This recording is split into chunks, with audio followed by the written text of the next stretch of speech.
Vous êtes des milliers à nous suivre à Goma par Hop Channel et vous avez raison, madame, monsieur. Bonsoir. Le virus d'Ebola s'est invité au conseil du gouvernement de ce mardi. L'unique point discuté était donc cette pandémie qui a résurgi, vous le savez, à Djera, territoire de Boende. Nous sommes là dans la province de l'Équateur. Le gouvernement a pris une batterie de mesures face à cette fièvre hémorragique qu'il compte éradiquer totalement d'ici 3 mois. Avant de se rendre au conseil du gouvernement, le ministre de l'Intérieur, Richard Mouyej, et celui de la Santé, Félix Kabange, ont eu une séance de travail avec les patrons des médias publics et privés au ministère de l'Intérieur.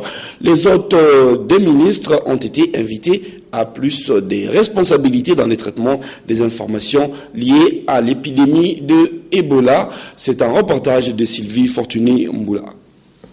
Richard Mouyej et Félix Kabange-Numbi ont martelé « Il n'y a pas de virus Ebola à Kinshasa ». Le ministre de la Santé a expliqué aux responsables des maisons de presse la genèse de l'épidémie à virus Ebola et les niveaux de prise en charge effectués par le gouvernement de la République. Nous savons que le gros des personnes contaminées ou des personnes contacts est encore à Djera.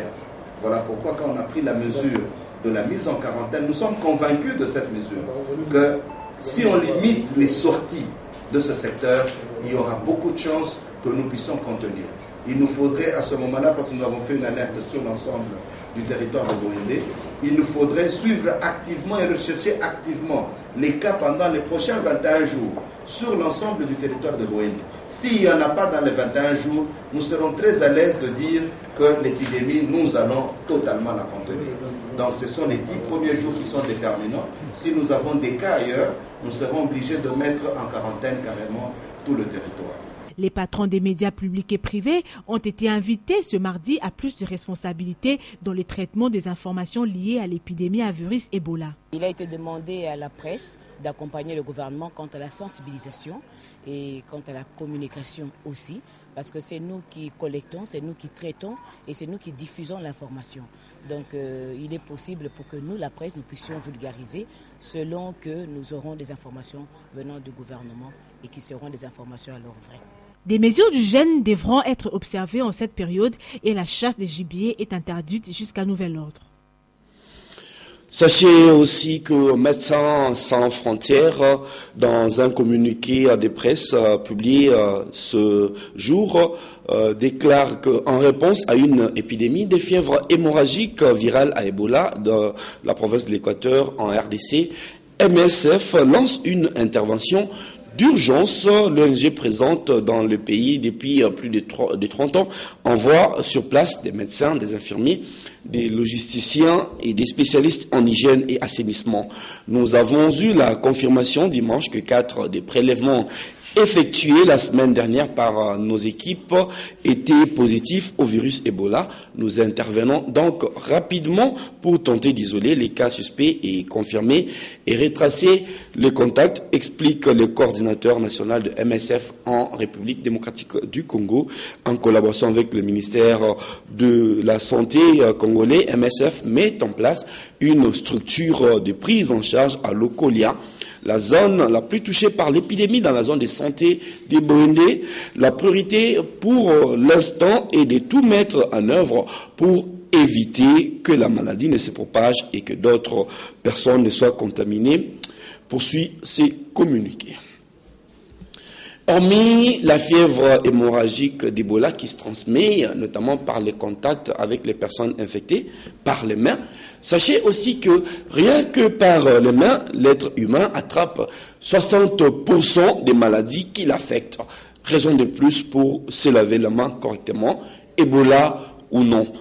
Médecin généraliste, le docteur Gueringbo explique comment se laver efficacement la main. Images et commentaires, Lucie Mamba, Damien Maungu.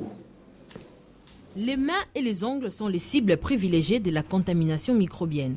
L'hygiène de main est la mesure la plus importante et la plus simple pour prévenir les infections et la propagation de germes. Si nous prenons la statistique des maladies qui nous arrivent, donc je pourrais dire même 60% ou plus sont des maladies liées à non-comportement désordonné. Et la plupart de ces maladies, parmi ces maladies, nous avons les maladies qu'on appelle les maladies des mains sales. ou qu'on appelle aussi les maladies hydriques. Hein? Qu'est-ce que ça veut dire? Parmi ces maladies-là, ce sont la diarrhée, hein, les vomissements, hein, et les fièvres peut-être qui en découlent. Hein, mais souvent, c'est diarrhée, maux de ventre et vomissements. Alors, pour éviter ces maladies-là, évidemment, il faut que les aliments que nous avons à notre disposition soient bien lavés, que ce soit des fruits, que ce soit des légumes, que ce soit même de la viande que vous achetez au coin de la rue, hein, que ce soit des chinchas, il faut les laver très bien. Notre habitude à nous saluer tout le temps, à nous donner la main, hein, à nous donner la joue, notre façon de préparer les aliments sans les laver au préalable, hein, la façon de garder les aliments, si ce n'est pas vraiment à frais, toutes ces choses-là peuvent contribuer à nous amener. Les mains sont le premier vecteur de contamination des infections. Ainsi, 8 maladies sur 10 pourraient être évitées avec une bonne hygiène de main. Un mot en politique, fortement attendu, la réunion de la majorité politique à Kingakati, dans l'est de la ville de Kinshasa, a eu effectivement lieu lundi. La presse écrite qui en parle et des informations recoupées renseignent que la majorité n'est pas parvenue à accorder ses violons quant à la révision constitutionnelle ou non. Des positions tranchées auraient caractérisé cette réunion au point que, jusqu'à ce jour, les personnes habilitées à en faire le compte rendu ne savent pas le faire. On va parler Commission électorale nationale indépendante. C'est certainement une information qui intéresse aussi les politiciens. Sachez qu'après l'instauration des cadres de concertation avec les partis prenantes au processus électoral dans la province du Bas-Congo, les femmes ont pris la décision de rentrer dans la danse pour les échéances électorales à venir. Reportage de Eric Izami. L'instauration de cadres de concertation avec les différentes parties prenantes au processus électoral 2013-2016 au Bas-Congo a enchanté la population. Toute la population du Bas-Congo se félicite par ma voix de l'initiative prise par la CENI. Nous sommes convaincus que le dialogue et la concertation permanente sont la seule voie possible pour arriver à un processus électoral consensuel. Si en 2011, la femme n'a pas été suffisamment votée au Bas-Congo, cette fois-ci, elle est décidée de gagner. Cette fois-ci, comme ces échanges commencent très tôt, nous les femmes du Bas-Congo, nous sommes là pour déjà comprendre comment nous allons nous mettre par rapport aux enjeux électoraux qui vont se passer, aux échéances électorales qui sont en train de venir. C'est ce qui justifie notre présence ici, pour s'échanger, pour avoir un peu des échanges avec le président de la CENI, M. Labé Malou, pour nous préparer en conséquence. Pour de nombreux acteurs politiques, ceci est une belle occasion à saisir. Nous voilà ici rassemblés au sein du cadre de concertation des élections pour un échange qui doit nous informer, nous former et même nous engager à participer davantage au processus électoral en cours. Encore faut-il poursuivre les échanges dans le cadre des concertations avec les différentes parties prenantes, avec le CELP, secrétariat exécutif provincial.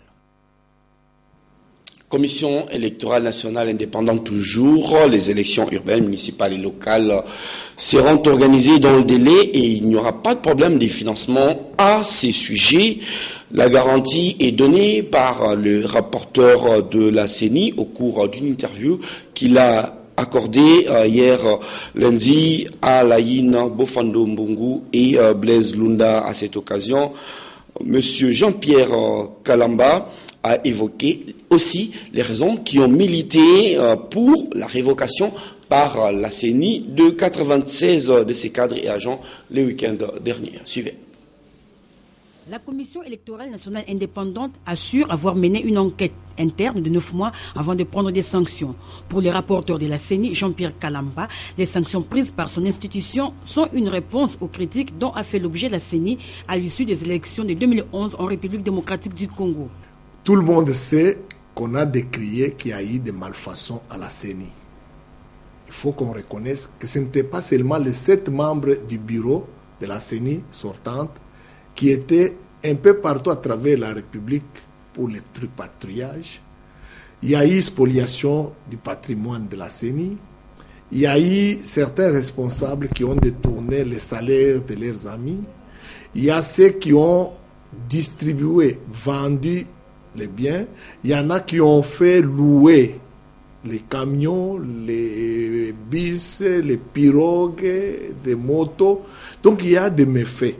Nous tous, nous les avons déplorés. Au terme de 9 mois d'un contrôle physique, la CENI a pris les mesures. Le rapporteur Jean-Pierre Kalamba a assuré par ailleurs que ce n'est que le début et que d'autres sanctions seront annoncées prochainement. S'agissant des élections urbaines, municipales et locales, les rapporteurs rassurent. Nous sommes prêts pour organiser les élections urbaines, municipales et locales telles que prévues dans notre calendrier au mois de juin 2015. Nous voulons seulement dire aux gens que la CENI cherche à corriger les erreurs qui étaient déplorées au cours des élections du 28 novembre 2011. En termes de grandes distances à parcourir, là, il faut créer les nouveaux centres de vote, là où les gens étaient très éloignés. Il faut chercher à récupérer les électeurs qui ont des cartes, mais qui ne se trouvaient pas sur les listes ces jours-là, ce qu'on appelait les électeurs omis.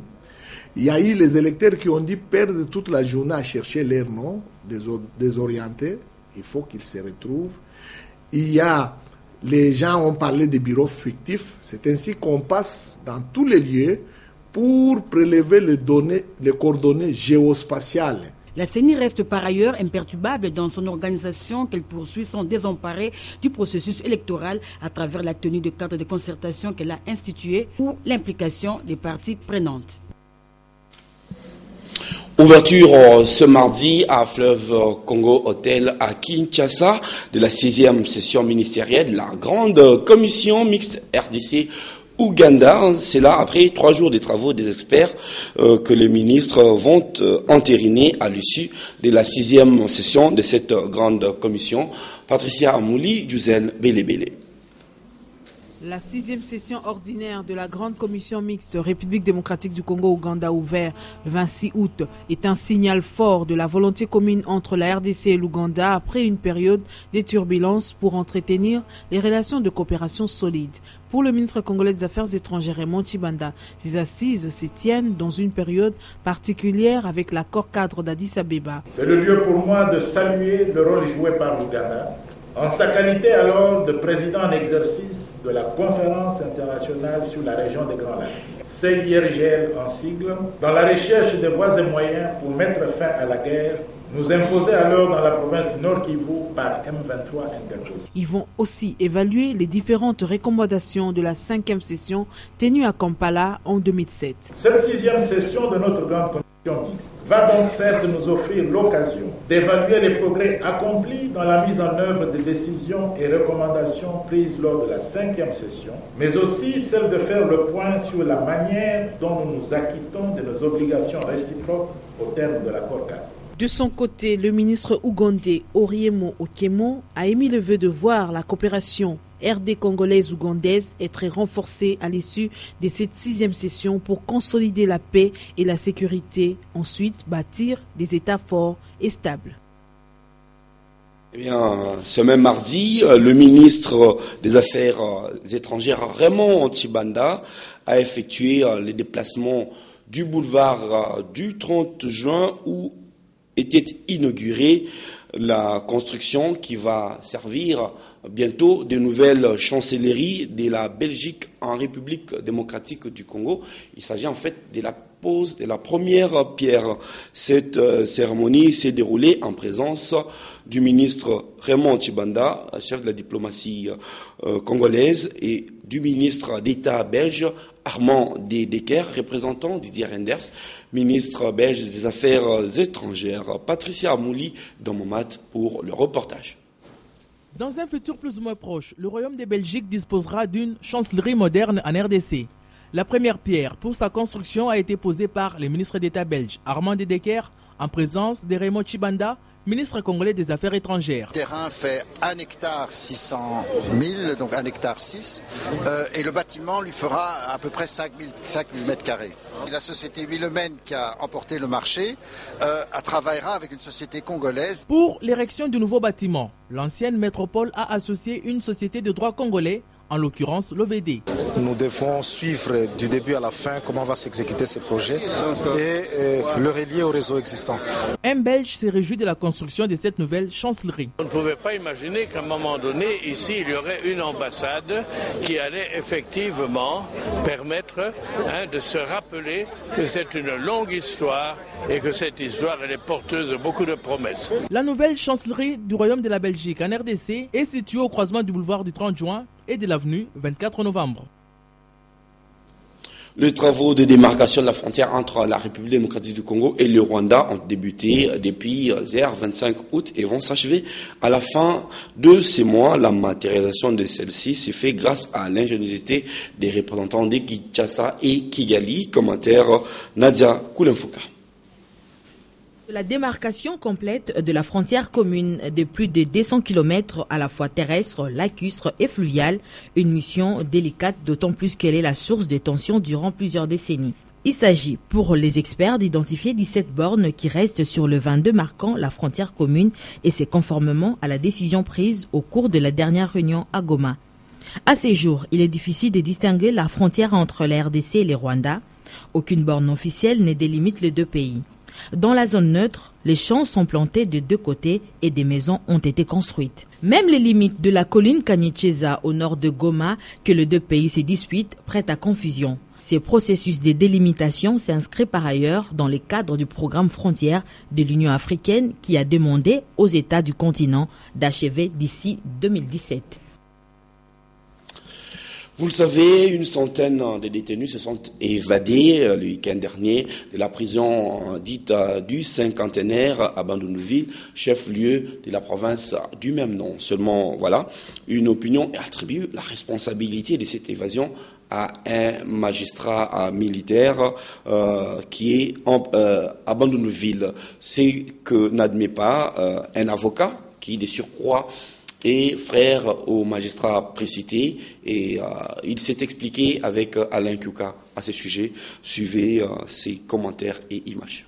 Dans l'affaire d'une centaine de détenus qui se sont échappés de la prison du Cinquantenaire au Bandundu, le magistrat indûment cité n'y a été pour rien. En tout cas, c'est ce qu'affirme son frère biologique, maître Séraphin Oumba. Il s'est fait que la nuit du 22 au 23, il y a eu un détenu en prison qui est décédé vers 5 h du matin. Et le directeur de la prison a informé l'auditeur qu'un détenu venait de mourir. Et là, comme d'usage de parquet, l'auditeur a mandaté les magistrats pour aller faire le constat et éventuellement lever le corps. Arrivé ce matin-là du 23 à la prison, il n'a même pas pu accéder. Et lui et le directeur de la prison, ils ont été menacés par les prisonniers. Ils se sont sauvés même par la poudre d'escampette. En rentrant faire rapport à son procureur, vers 7 h du matin, ils arrivent à l'auditorat, les policiers qui, malheureusement en passant, la personne qui est décédée était aussi policier. Les policiers, mécontents de la mort de leur ami, sont venus envahir l'auditorat pour faire libérer, soi-disant par force, tous les détenus qui étaient là. On les a dispersés, dissuadés, ils sont partis. Et c'est dans l'entretemps, en partant, qui sont allés à la police, soi-disant prendre, à la prison, soi-disant prendre les corps, que ça a occasionné la fuite des détenus. Voilà tous les problèmes. Cette histoire ne serait donc qu'un canular répandu par des gens de mauvaise foi. Aux dernières nouvelles, Maître Aimé Oumba n'est pas inquiété et poursuit sa carrière de magistrat sans désemparer. Une autre question qui devrait intéresser les magistrats civils ou militaires, c'est celle du nombre élevé des viols, 21 cas de viols sur des filles mineures de moins de 8 ans ont été enregistrés à Kavumu, dans les territoires de Kabaré, depuis le mois dernier, ce qui a suscité la colère des habitants de cette contrée qui avaient prévu une marche de protestation le week-end dernier. La marche a été reportée. Néanmoins, notre correspondant à Bukavu de la Chance Mitima nous fait le compte rendu de cet énervement. constatées dans la population. Mineurs de moins de 8 ans sont devenus légion à Kavumu dans les territoires de Kabare, province du Sud Kivu. Des sources concordantes indiquent que dans la plupart de ces cas, des bandits s'introduisent nuitamment dans des maisons et y récupèrent les petites filles endormies, que ce soit dans les chambres de leurs parents ou dans d'autres chambres. Ils partent avec ces enfants, commettent leurs sales besognes et reviennent les jeter à côté de la maison. Une fois les membres de la famille réveillés, ils se rendent compte que leur fille crie amèrement dehors. Pour les représentants des ressortissants des Kavumu vivant à Bukavu, David Chikuru, il s'agit de gens qui veulent tout simplement s'enrichir des pratiques magiques. Nous demandons au gouvernement de pouvoir reprendre ses responsabilités en fait de sécuriser la population, car déjà nous sommes au 21e enfant violé. Nous demandons aussi à ces gens-là qui sont en train de promettre à la population l'enrichissement facile de cesser avec ces activités, et la police et la population puissent collaborer ensemble pour mettre fin à cette insécurité qui prévaut à ce moment. Le chef de division provinciale du genre, famille et enfants au Sud Kivu, Jacqueline Gengele, qualifie de honte la situation de viol des mineurs qui prend actuellement ampleur à Kavumu, et pour elle, trop c'est trop. Ça fait même la honte, parce qu'il n'est pas normal qu'une personne normale puisse trouver du plaisir à prendre un enfant. Jacqueline Gengele interpelle la communauté à dénoncer tous ceux qui prennent pour cible les enfants de moins de 8 ans pour viol ou mutilation. Ces présumés violeurs, ces prétendus violeurs sont nos enfants. Ce sont peut-être nos frères. Et en tant que femmes, nous ne devons pas croiser les bras. Nous devons dénoncer. Si nous pouvons avoir l'idée sur ceux qui font cette activité-là, ne tardons pas à dénoncer s'il vous plaît. Signalons qu'une réunion sera très bientôt organisée par cette division provinciale du genre, famille et enfants avec différentes couches sociales afin de prendre des mesures contre cette pratique qui ternit l'image du Sud Kivu. Bukavu, Mitima de la Chance, Antenne A. À Bukavu, vous nous suivez en direct et en clair par Vision Chala TV. On va rester dans le domaine de la femme. Sachez que la dynamique de la jeunesse féminine et les centres de formation et d'appui au développement durable a organisé une formation ce mardi à Kinshasa Gombe, au centre préfet, autour du thème « Ce qui est fait pour nous, sans nous, est fait contre nous ». Reportage de Anne-Marie au site et Hugues Moussangilay.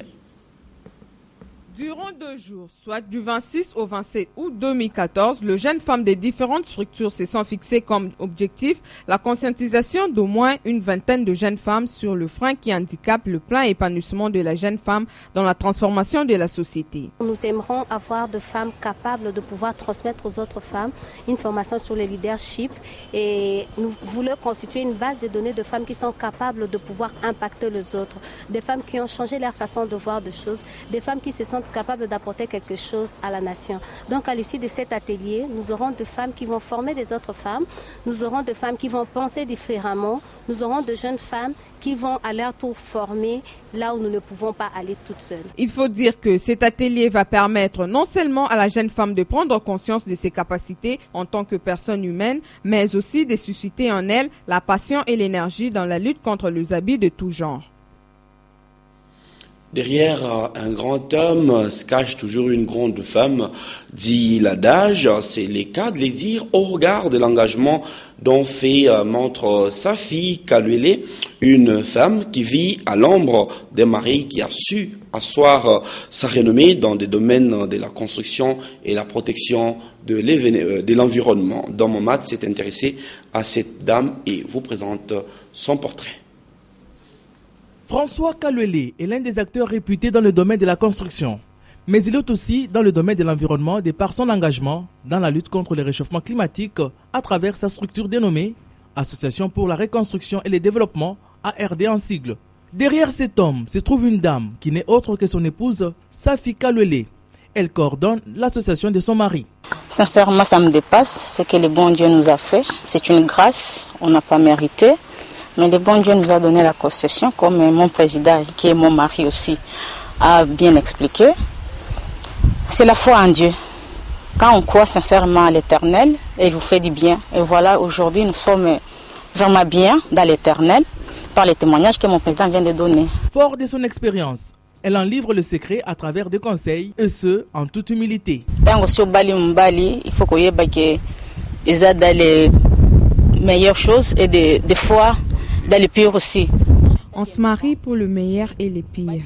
Peu importe la souffrance, les maladies, une femme doit savoir rester aux côtés de son mari pour le soutenir et ne jamais l'abandonner. Son mari, François Kalwele, a de quoi être fier, d'autant plus qu'il a trouvé une aide semblable et par ricochet, le bonheur. Junior Wassassa Koyagalo, assistant du gouverneur de l'Équateur Koyagalo, est allé au secours de ses compatriotes à Mobaï Mbongo. Il leur a remis des équipements de football et quelques objets classiques en rapport avec la rentrée scolaire. C'est un commentaire de Sylvie Fortuné Mboula. Il fait de l'encadrement de la jeunesse son cheval de bataille.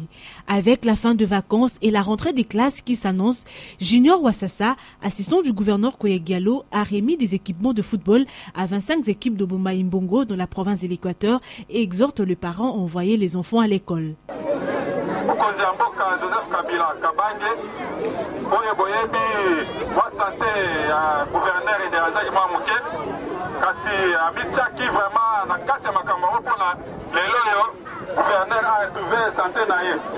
Nous remercions les chefs de l'État pour son implication au rétablissement de notre gouverneur Papa Koyagalo. Aussi, nous devons apprendre à vivre ensemble. Nos enfants doivent aller à l'école. Et sachez que d'ici peu, nous aurons une école moderne, le complexe scolaire Koyagalo.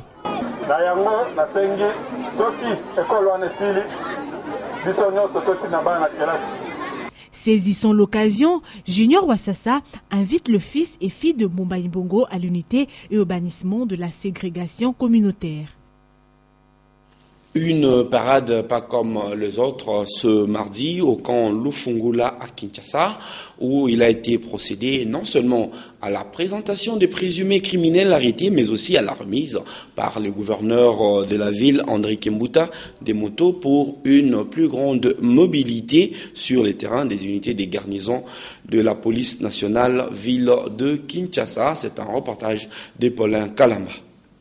La parade de ce mardi avait pour objectif la remise de 50 motos aux policiers des garnisons de la ville de Kinshasa par le gouverneur de la ville, André Kimbuta, et la présentation de 2 bandes de présumés criminels. C'est entre les mains du commissaire provincial de la police nationale congolaise ville de Kinshasa que le gouverneur a remis symboliquement ces motos. Pour soutenir les actions que vous menez à la tête de la police de la ville, nous vous demandons de gérer ça en bon peuple.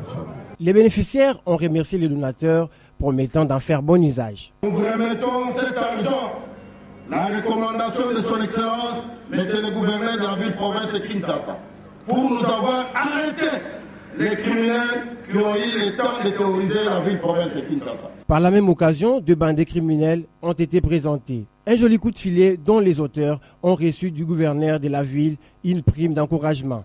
Nous vous témoignons toute notre gratitude pour tant de sacrifices à l'égard de la police et vous promettons d'en faire bon usage. Tout de suite après la parade, le gouverneur de la ville et le commissaire provincial, membres de la majorité présidentielle. Commençons par Forum de Zest qui titre « Pro et anti-révisionnistes donnent de la voix ». Selon les quotidiens, devant l'autorité morale de la réunion du bureau politique de la majorité a donné lieu à des interventions croisées entre le partisan de la révision constitutionnelle conduit par le PPRD et les adversaires de cette optique menée par le MSR. Le sociétaire de la MP n'ont pas dégagé de consensus sur l'épineuses question de la révision constitutionnelle. Les uns et les autres ont maintenu leurs positions respectives jusqu'à la fin de la grande messe. La prospérité poursuit, la majorité 2 blocs opposés à Kingakati. Une source bien introduite du journal indique que 2 blocs se sont dessinés à l'issue des interventions de quelques personnalités triées sur de pincettes. Le premier, mené par le PPRD, soutient mort du cul sur la révision constitutionnelle pour conserver le pouvoir au-delà de 2016. Les seconds, chapeautés par le MSR, y est farouchement opposé, estimant qu'il est impossible de conserver le pouvoir en respectant le cadre constitutionnel actuel. Devant trancher, renseigne la source du quotidien, le RAI se serait montré proche des révisionnistes. À propos de graves divergences qui persistent au sein de la famille politique présidentielle, l'observateur fait savoir que la MP est au bord de l'éclatement. Le confrère ajoute que hier, à la réunion de Kingakati, on a assisté à une véritable bataille rangée entre les partisans de la révision constitutionnelle et ceux qui n'approuvent pas cette révision. Après Kingakati, un conseil de ministres extraordinaire est prévu ce mardi, rapporte la République. Au menu de la rencontre figure Ebola. Ebola confirmé à Boende, il faut 4 500 000 $ pour contrer l'épidémie, informe le palmarès. Le gouvernement de la République a sollicité hier lundi l'appui financier de ses partenaires nationaux et internationaux pour contenir l'épidémie de la fièvre hémorragique officiellement déclarée à Djera, une localité de l'Équateur dans le nord-est du pays. De son côté, l'objectif fait savoir que de Boende à Mbandaka, la fièvre monte. Outre le plan initial de contingence, le ministre de la Santé publique a sollicité auprès de partenaires un apport alimentaire pour environ 50 000 habitants de la localité déjà enclavée. Entre-temps, de mesures d'urgence pour contenir le virus d'Ebola, de plus la mise en quarantaine des secteurs concernés, il a été décidé entre autres le déploiement des experts dans la zone sinistrée et ses environs, la dotation de tout le port et aéroport de l'Équateur en thermomètre laser, souligne le dépêche de Brazzaville. Terminons par cette réflexion de Toumba Vemba qui nous dira « Ceux qui détruisent le travail des autres finissent toujours par se détruire eux-mêmes ». Terminé. Prochaine revue de presse, c'est demain à la même heure, sur la même chaîne. Bonsoir. Vous en savez autant que nous, à Mbujimayi, vous nous suivez en direct et en clair sur KHRT et à travers le monde. Nous sommes sur les 142 CanalSat. N'oubliez pas, www.antennatv.com. Bonsoir.